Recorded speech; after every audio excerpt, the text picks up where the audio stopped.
You are listening to the Critical Mass Radio Show, Orange County's business talk show, focused on exploring topics of interest to CEOs who are leading middle market companies. With your host, Richard Franzi. Hello and welcome to Orange County's longest running business talk show. I am your host, Rick Franzi. We have a very good show planned for you. Why do you say that? Because Shahrzad Nooravi is our guest. She's a principal and an author. Her company is Strategy Meets Performance. Shahrzad, welcome to the program. Thank you so much for having me, Rick. It's great to be on your program again after many years. Right. Yeah. We're going to talk about your new book. But before we get there, being an entrepreneur, I'm curious because you're entering your 13 years of business. I wonder what your original motivation was to start Strategy Meets Performance all those years ago. Yeah, so I had experience working in-house for organizations and also being a contract consultant. And I realized I can reach so many more companies and leaders by starting my own firm. And it was a dream I always had. And in 2010, I made it happen. How long did you think about becoming an entrepreneur before you pulled the trigger and actually left the corporate world? You know, it was a couple years that it was in the back of my head, Rick, and I knew my craft, and I'd even gone back for my doctorate after many years of working. And the thing that it was in the back of my head, but the thing that stopped me was thinking, well, I don't know how to get clients. And sometimes we get in this weird way of thinking that we forget how resourceful we are and that we're not the first person to do this and that there's so much support we can have. So it was a couple years before and it was just kind of percolating. And then one day it just was an opportunity and I went for it and I realized, oh, wait a minute, I do know how to get clients. I do know how to support them as they build their companies and their culture. Yeah, that was, you sort of anticipated my question. Was there a tipping point or a moment or a catalyst that caused you to make that change and take that first step? Yes. I was introduced to a entrepreneur who had 7 locations of his business, and he wanted to talk about his teams and how they could be more effective. So I drove up to LA and had a conversation with him. Mind you, I didn't have a business or business license or anything. I was just being present and listening to him share about his successes and his challenges. And after an hour or so, I shared with him, here are my recommendations, 1, 2, and 3. And he asked, can you show up this time next week with that in a proposal? And of course, you always say yes, Rick. And I said, yes, I'd love to. And on my drive home, I realized I was present and authentic and thinking about what was best for this organization. And that is the sales process. And so I knew what to do. I knew what my craft was. And it was a huge defining moment for me because I had, for some reason, assumed I wouldn't know what to do just because I hadn't really done it before. Mm-hmm. Okay, so that was the inspiring opportunity to take the leap. How long after you formally started your business did you truly believe that you had a business that you could count on, that was going to survive and then ultimately thrive? Yeah. So it with this first client, I had a good feeling, but there's a couple people who said it was just beginner's luck or something. And my husband, you don't want to know what he said about them. And it was the second client where I was working deeply with the senior team. I was coaching them. I was getting them aligned.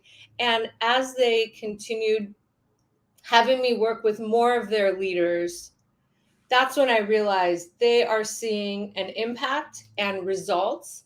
And this is it. This is what I'm doing and I'm loving it. And I'm going to be in this for the long haul.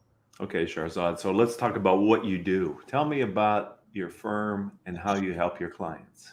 Yeah. So I work with medium-sized companies on improving their senior team alignment and the leadership of the C-suite, and ultimately in helping them shape a more productive, engaging workplace culture. That is the big picture. Mm-hmm. And I do this by one-on-one executive coaching for each of the leaders, and then working with the senior team as a group to ensure that they are moving forward in the organization with honest conversations, with a clear strategy, with clarity on their vision and their values, and that they are walking the talk. Because oftentimes leaders will say one thing in a meeting, and what shows up later is a different thing.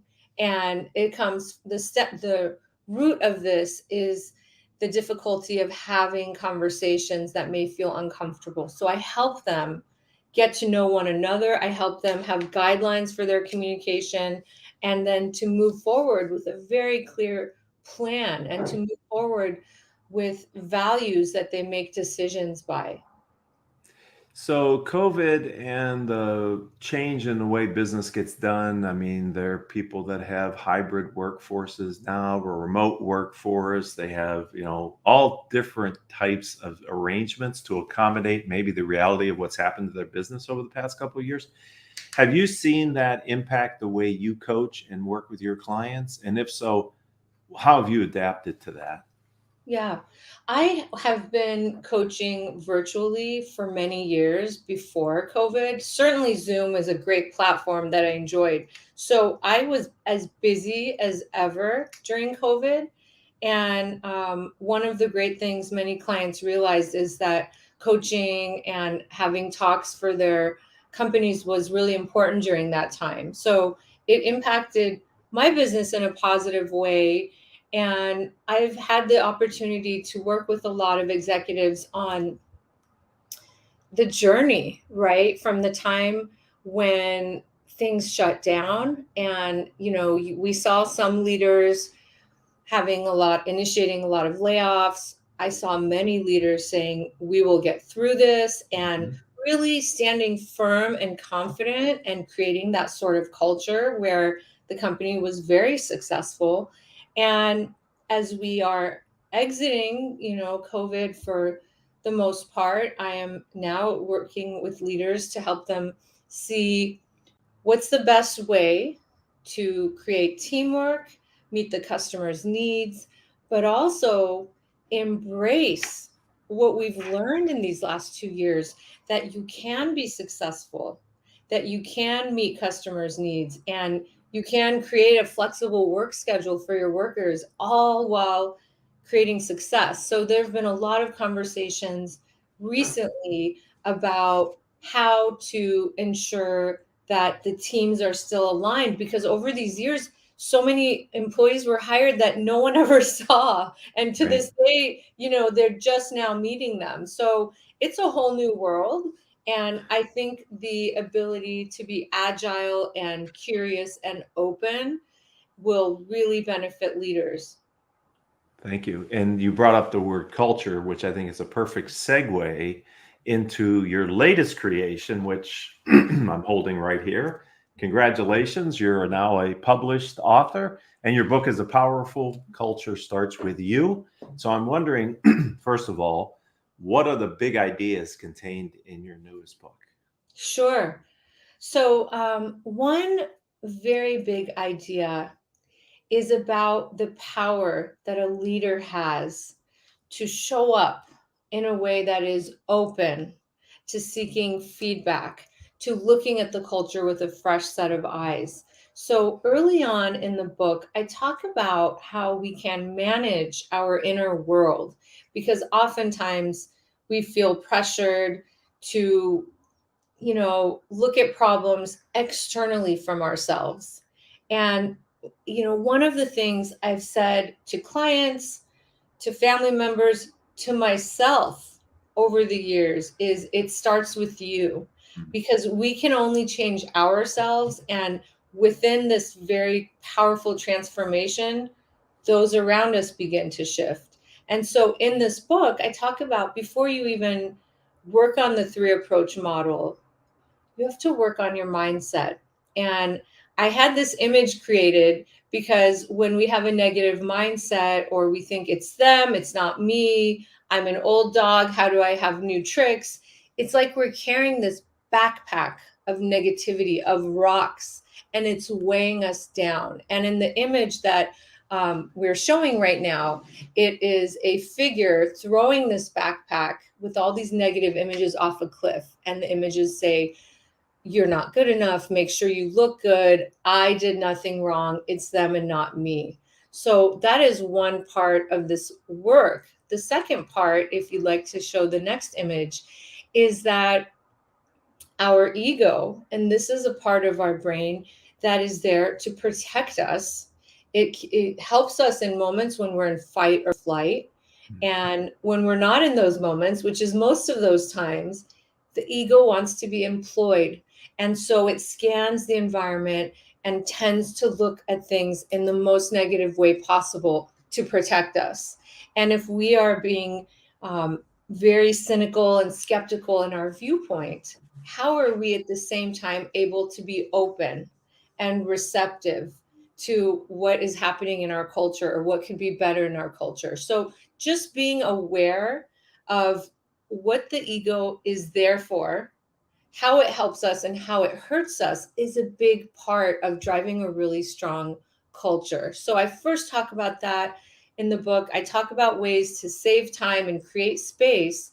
Then I go into the 3 approach model. And the first part, and I made acronyms, Rick, for all of these because they are easy to remember. Right. And I have an uncanny ability to create acronyms that work.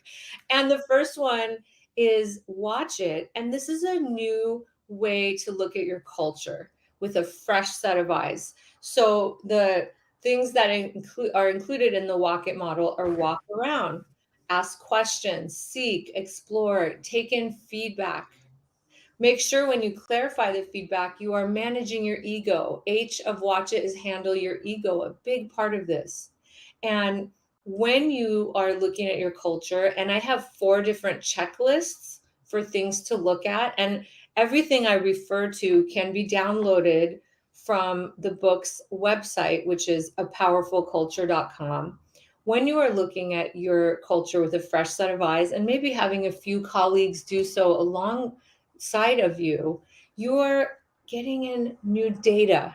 You are getting new information that you could then decide, what new plan do I want to create? What ways am I going to take charge? And the checklists are around the physical space. What does it look like when you walk in? Who's greeting you? How are they greeting you? How are people working? The communications is, what messages are employees getting from the leaders about the organization's strategy and vision and what's happening with customers. The employee experience, and HR partners always appreciate this, is what's happening from the moment the employee enters the organization to the moment that they are being told about career paths and being supported in their journey. And last, group dynamics is a way to see how people are communicating in group settings. Is there inclusion? Are people of all areas in the organization encouraged to speak up? Or do you see more of the managers speaking up and not the individual contributors? Are women speaking up? Are people of color speaking up? Is that space created? And so it's a whole new way of looking at your organization. And I have different things to look at under each of these checklists. And when you go through this, there's going to be things as a leader you'll be very pleased about. Wow, we do a lot of these things really well, thumbs up. And then there may be some areas that are blind spots. And so I wanted to equip leaders with tools that they could start looking at it themselves. So explain to me, in writing the book, was it an organic outpouring of the work that you've been doing for the past 12 going on 13 years, and you decided to codify it? Or was it something that was an inspiration that you are now bringing into your business because you've put it into a disciplined approach based on the book? Both. I've been in this field for 20 years, and in my time, both consulting for other companies and working in-house up until these 12 years of having my business, I talk about culture. I talk about the environment that leaders are creating. And one of the things I was asked many times over the years was, tell me what to do. Tell me where to start. And I thought that was a great ask. And there's books on culture, but I wanted to create one that was step by step, that had lots of tools. My way of seeing the world is very practical. Even in all my years of training, when I would learn about different theories, the first thing I would ask is, well, how would this be applied? Because there would be all these conversations that were just, I thought, so theoretical. And how would you talk about this to a CEO who's busy and fast moving, And so that the reason I wrote this book was from all my years of experience and wanting to give tools, easy to use tools, case studies, and making working on culture joyful. Those were some of the things that stood out to me in the process as I was writing it. Yeah, that's a tall ask, making working on culture joyful. So I'm glad that you're able to bring that joy to CEOs and middle market business leaders. I'm wondering, in the work that you've done professionally over the years, have you seen an impact on the company's financial performance, the bottom line, from their investment in time working on their culture? Yes. So there are several ways to measure if the work you're doing on culture has an impact. One is you save a lot of money because great people stay. It costs quite a bit to recruit and bring on and retrain new people. So when you have high performers who are staying, you are saving a lot of money. You have stronger performance when you have a good culture because people have a sense of ownership. They feel like, this is my organization. I want to go above and beyond. You have better customer care. These are things you could measure before and after you work on your culture. And last of many things is the reputation of your organization. Truly, there are people who I will meet, it's few and far between, that when I share with them that I'm a business psychologist, they will say, I love my culture. Things are going well. But it's few and far between. And my vision is to create more companies where people feel like that. Because most of the time people say, oh, you need to coach my boss, or you need to work with our company. And I thought, if I could create a guide that can help people, this will be a great start. In business, there are a few what I consider truisms, and one of them involves culture, which is whether the CEO and the leadership team work on the culture of the company or not, their company has a culture. Yes. Maybe it's an unintended culture, but it's there.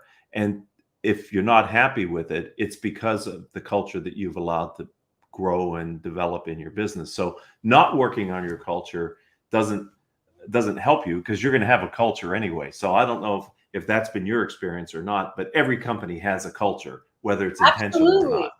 Absolutely. Culture is the way things are done. It's the way decisions are made. It's the behaviors that are role modeled. One of the things people want the most is for their leaders to walk the talk. Yes. To do what they say they want others to do. Culture is how leaders behave in crises. Do they start panicking, or do they stay calm and tell everyone what the plan is and be that deep rooted, when you see videos of huge storms and you see these trees? I use the tree metaphor a lot, and it's what you see on my cover and my logo. Right. And you see these trees that they are so deep rooted, and these storms are swaying them back and forth. But guess what? They're not going anywhere. And it's, how do you behave in these crises? How do you bring people on to the organization? How do you exit them? If you exit them, what do you reward? So like you were saying, there could be certain behaviors that maybe you're not rewarding, but there's no consequences for it. That forms culture. There may be leaders who are very high performers, yet they don't treat people right. And when you don't take action, that is part of your culture. Someone I recently met over the holiday was telling me that one of his managers was being abusive to everyone publicly, and he made the hard choice to let him go that day. And I told him that is culture setting. What you did shows people what is and is not acceptable. And so there's so many benefits when you're paying attention to all of these areas. That's And great. in my Walk It, the second model I have, Drive It, is a coaching model. My third model, which I created a long time ago, is the Walk It model. It's asking yourself, is my senior team walking the talk? Are they aligned? Can we truly have conversations where we are safely debating, making a plan, and then supporting each other? As we make big decisions, are we integrating our values? And so that is a big part of culture. And that's why I created the Walk It model. This is fantastic. I wish we had more time to spend in your book and in your culture, your coaching and consulting practice. So we're going to allow people, you already mentioned the website. We're going to tell them how to find the book here in a couple of minutes. But before we do, I'm wondering, where do you go to access other peer entrepreneurs who have insights or experiences that are going to help you stay ahead of your competition and continue to grow your business? Yeah. What I do is what anyone can do in their particular industry. Part of it is speaking with colleagues in the field, the resources that we all share with each other. You may not know, and that's a big boost. Doing a lot of reading, a lot of networking, also paying attention to the news, and being open to having conversations with your existing customers as well. These are some ways that I make sure I'm staying on top of trends and what's happening. Excellent. So let's look at tomorrow. Yeah. Describe your vision. Entrepreneurs always have a bright future in mind. I'm wondering, what is your next level for your firm? Yes. Thank you for asking this. So I'm already working on book number 2, and I have a trilogy in mind. So my second book is for female leaders and how they can bring their voices forward at work and at home, and also how men can support women on this journey.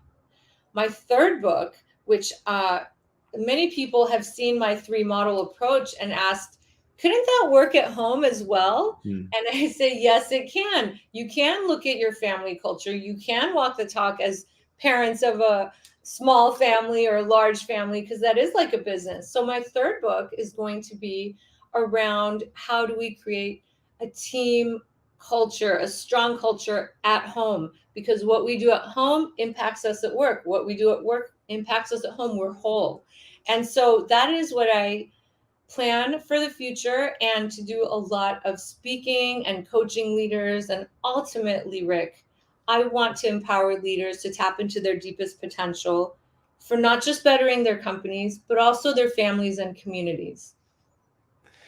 Well, you heard it here on Critical Mass Business Talk Show. She's not just the author of 1 book, but she'll be the author of 3 books eventually. And so we'll have you back each time your new book drops. How's that, Shahrzad? Awesome, Rick. Thank you. So if someone would like to connect with you on LinkedIn, learn more about your firm and your book, where do you suggest they go? Great. Yeah, I welcome invites on LinkedIn, and my name is Shahrzad, Shahrzad Nooravi, Nooravi. My email is Shahrzad, Shahrdzad, at strategymeetsperformance.com. And that is my website, strategymeetsperformance.com. And on my book website is where you can download many different checklists and forms and tools. And that is apowerfulculture.com. Well, this has been fun. It's great to have you on to talk about your newest book. I've certainly enjoyed it. So thank you for giving your time today. My pleasure. It was so great being on your show again. And congrats to you for all the years you've had your show. How many episodes? 1,300 or something? Yeah, so this is 1,374. So in our catalog. I am so proud to be number 1,374. And thank you for all you bring to the business community, Rick. You're welcome. And if you're in the audience listening either live or on the podcast version, and you're an Orange County entrepreneur and you have a story that you'd like to tell, then connect with me on LinkedIn or my website. I'm Rick, RICFRANZI, and we can have a conversation and possibly schedule on a future episode. Until the next time we all have a chance to be together, I hope all of your business decisions will move your company in a positive direction.